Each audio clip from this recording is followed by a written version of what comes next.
Leadership is about serving, giving, growing.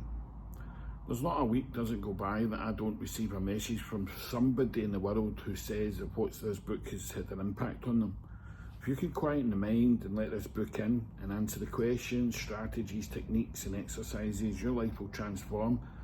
It's the ability to pull away from where you live within here, to connect to something. And once you start to understand more about in here, then this and the outside world will stop influencing you, because that's what stops people from doing the work.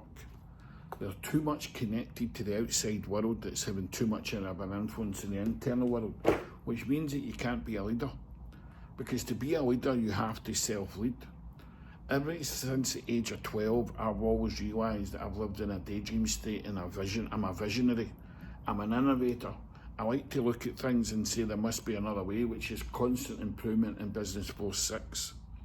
Now, when I wrote that book, it was to give people evidence. It's a facilitation book. Vision, strategy, understanding neurology. How do you innovate and how do you become creative and how can you become a visionary leader? And there's two sides to this. The pathway develops people to understand the functionality of linguistics, how you use language, the functionality of where you live emotionally, but understanding what the emotions mean. Think about it. You experience frustration. What does that mean? It means that you have to change something, but you're not taught or developed to understand what all emotional states mean or why you experience them. And what are the triggers to react? So do you just go in a loop and continually? And one of the things about leadership is you have to be the example. How do you carry yourself? Are you calm? Can you observe? Can you see the world differently? Because when you're in the wrong state, you can't lead. You have to have a real ability, to have a real self-awareness, a real authenticity. You need to be able to be in tune with the whole self. That's what that book does. My whole life about leadership and becoming obsessed with it. The word leadership came into my mind at the age of 10, 11, 12 with that man on the wall, Sir Alex Ferguson. Leadership was about modelling me and mirroring initially. Modelling people who were fantastic leaders who got outcomes. What did they do? How did they carry themselves? How did they influence other human beings? But they made their life about supporting other people to be better each day, to be fantastic human beings. And I just adopted that strategy.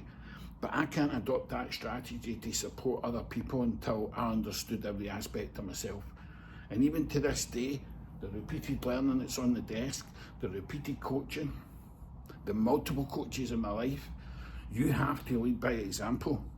But every single day, my life is irrelevant, because every day my life is about helping other people, and that's what I do for a living, and it's what I've been doing the majority of my life. At any opportunity where I pass somebody in the street, I meet a stranger, I meet somebody in a shop, I meet somebody in a restaurant, every single interaction is about paying attention, asking somebody, is this what you're meant to be doing? Is this what you're meant to be? No, what are you meant to be? And paying attention to that program and being able to change it, install it, so they can accelerate and move forward. Leadership for me is about feeling good for no reason at all. Serving, giving and growing, and touching people's hearts and minds to take them away from where they were, to give them the tools that can accelerate them towards where they think they want to be. We never get to where we want to be. It's a journey of life. But the concept of leadership is an understanding every aspect of yourself. Then you've got the tools to touch the hearts and minds of every single person round about you.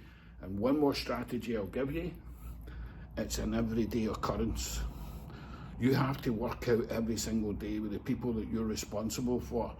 How often do they need a touch, a word, a hug? Do you know? Do they think that they feel you feel them? Do they think that you even see them? That's what leadership is. And then what happens with leadership is, whether you're there or not, the energy in the room and the energy in the culture remains, because it's your presence that remains there. You take leadership to legacy mindset. Once you create a legacy mindset like Sir Alex Ferguson, you lead a different life, because it's not about just coaching people. It's coaching people to be fantastic human beings, but it has to start with you. You have to be an amazing human being, and then you show other people and pass the tools on so they can replicate your strategy and being a fantastic human being. Then we change worlds.